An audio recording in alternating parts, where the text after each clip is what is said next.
সন্ধিয়াৰ কেইটামান গুৰুত্বপূৰ্ণ খবৰ। ৰন্ধন গেছৰ চিলিণ্ডাৰৰ দাম বৃদ্ধি। ঘৰুৱা চিলিণ্ডাৰৰ দাম ৬০ টকাকৈ বৃদ্ধি। প্ৰতিটো বাণিজ্যিক চিলিণ্ডাৰত ১৫০ টকা বৃদ্ধি। শনিবাৰৰ পৰা কাৰ্যকৰী নতুন নিৰিখ। প্ৰতিটো ঘৰুৱা চিলিণ্ডাৰৰ নতুন দাম ১,৯৬২ টকা। প্ৰতিটো বাণিজ্যিক চিলিণ্ডাৰৰ নতুন দাম ২,০৫১ টকা। আজিৰ গুৰুত্বপূৰ্ণ খবৰটো আছিল সন্ধিয়াৰ যে ৰন্ধন গেছৰ চিলিণ্ডাৰৰ দাম বৃদ্ধি হৈছে আৰু ঘৰুৱা চিলিণ্ডাৰৰ দাম ৬০ টকাকৈ বৃদ্ধি আৰু প্ৰতিটো বাণিজ্যিক চিলিণ্ডাৰত ১১৫ টকা বৃদ্ধি। শনিবাৰৰ পৰা কাৰ্যকৰী হোৱাকৈ নতুন নিৰিখ।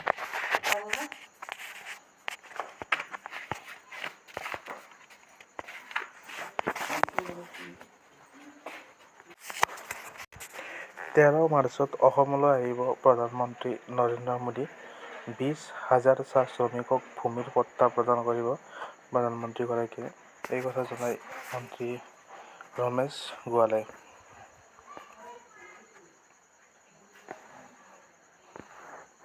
ইতিমধ্যেই গুৰুত্বপূৰ্ণ খবৰ। ভূমি পূজন। দুটা দৈনিক ১ লিটাৰ ক্ষমতাযুক্ত দুগ্ধ সংসাধন প্ৰকল্প কলিয়াপানী যোৰহাট।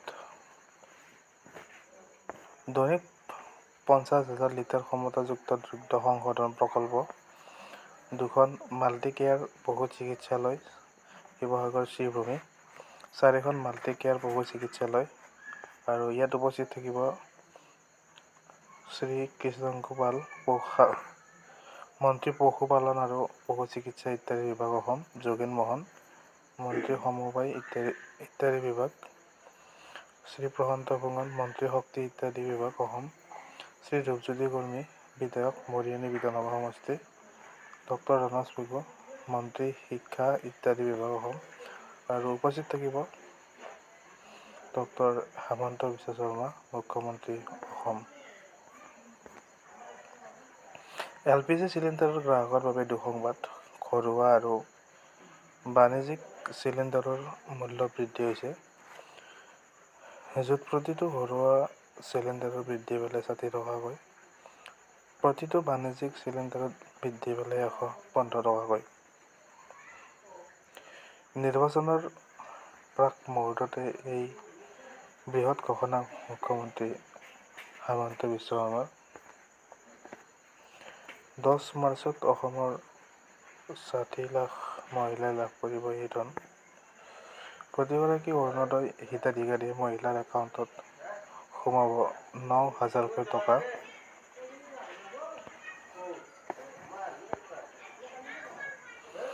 বিহপুৰীয়াবাসীয়ে এনেদৰে নচুৱাব তেনেদৰে মই নাচিবলৈ সাজু। বিহপুৰীয়াত এই মন্তব্য বিজেপি ভূপেন বৰাৰ। ডাঙৰ ঘোষণা যে বিহপুৰীয়াবাসীয়ে যেনেদৰে নচুৱাব তেনেদৰে মই নাচিবলৈ সাজু। বিহপুৰীয়াত এই মন্তব্য বিজেপি ভূপেন বৰা ডাঙৰীয়াৰ। ভাৰতক ৰাছিয়া আৰু তেল ক্ৰয়ৰ অনুমতি আমেৰিকাৰ। য'ত ভাৰতক ৩০ দিনৰ সময় দিলে আমেৰিকাই।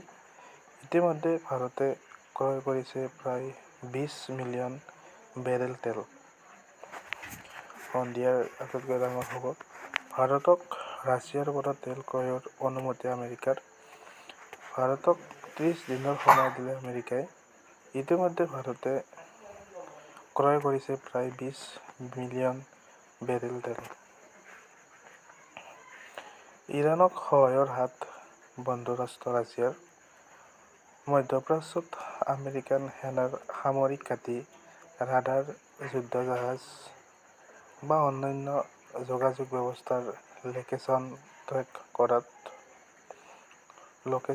কৰাত ইৰাণক সহায় ৰাছিয়াৰ পৰা অহা চোৰাংচোৱাৰ। ইউক্ৰেইনৰ বিৰুদ্ধে চলা যুদ্ধত ৰাছিয়াক শক্তিশালীভাৱে সমৰ্থন আগবঢ়াইছিল ইৰাণে।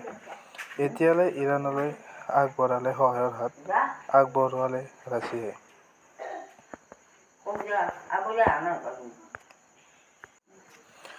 গৌৰৱ গগৈৰ দম আছে যদি কওক মিয়া ভোট নালাগে বুলি। গৌৰৱ গগৈৰ চেলেঞ্জ পবিত্ৰ মাৰ্ঘেৰিটাৰ।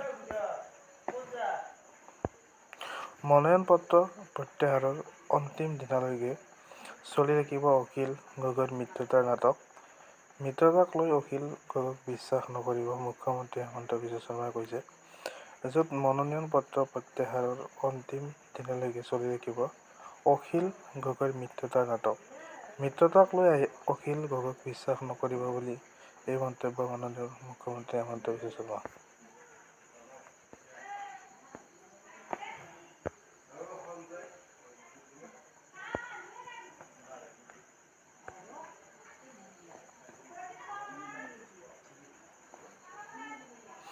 ইতিমধ্যে অগপ BPFৰে চূড়ান্ত হ'ল বিজেপিৰ মিত্ৰতা। দিল্লীৰ পৰা অনুমোদন পালে আনুষ্ঠানিকভাৱে ঘোষণা কৰা হ'ব বুলি মন্তব্য। ডিগবৈ সমষ্টিত খলকনি উজনিত বিজেপিৰ চূড়ান্ত বিজেপিৰ প্ৰাৰ্থী নামৰ এখন তালিকা প্ৰকাশ। য'ত প্ৰথম খবৰে প্ৰকাশ কৰিছে তালিকা য'ত নাম নাই ডিগবৈ সমষ্টিৰ বিধায়ক সুৰেন ফুকনৰ নাম আছে অৰুণজ্যোতি মৰাণ আৰু লক্ষ্য কোঁৱৰৰ নাম।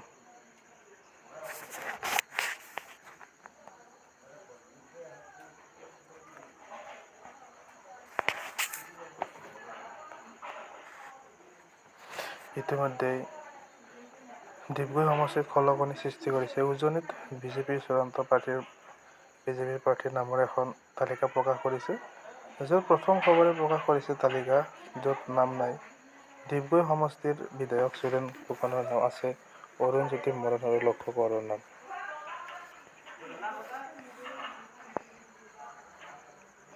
সংখ্যালঘু সমষ্টিক বাদ দি অগপই মাত্ৰ ৯ সমষ্টি এৰি দিব বিজেপিয়ে। অগপক সুযোগ দিব তেজপুৰ, শিৱসাগৰৰ বৰপেটা, বঙাইগাঁও, গোৱালপাৰা, পূব দুমৰীয়া, বজালী, কলিয়াবৰ আৰু বোকাখাতত। প্ৰাক্তন বিধায়কৰ বোৱাৰী পল্লৱী গগৈক টিয়কত টিকট দিয়াৰ পিছতে কংগ্ৰেছত পদত্যাগৰ ঢৌ। পূব টিয়ক কংগ্ৰেছৰ সভাপতি বিদ্যুৎ বিকাশ গগৈসহ ৬০জনীয়া কমিটিৰ পদত্যাগ।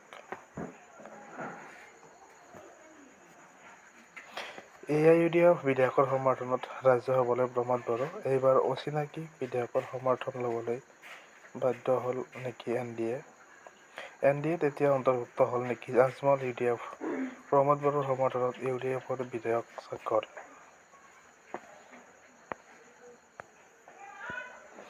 গৌৰৱ গগৈৰ পৰা ৫০,০০০ টকা ঘূৰাই বিচাৰিলে লোহিত কুমাৰ বৰ্মনে। য'ত দিছপুৰ সমষ্টিৰ বাবে কংগ্ৰেছৰ পৰা টিকট বিচাৰি ৫০,০০০ টকাৰ আবেদন কৰিছিল বৰ্মনে। নিৰ্বাচনৰ আগতে সম্পূৰ্ণ কৰিব ১ লাখ চাকৰিৰ নিযুক্তি। লগতে চতুৰ্থ আৰু তৃতীয় বৰ্গৰ পাৰস্পৰিক বদলি পৰ্টেল মুকলি। মুখ্যমন্ত্ৰী হিমন্ত বিশ্ব শৰ্মাৰ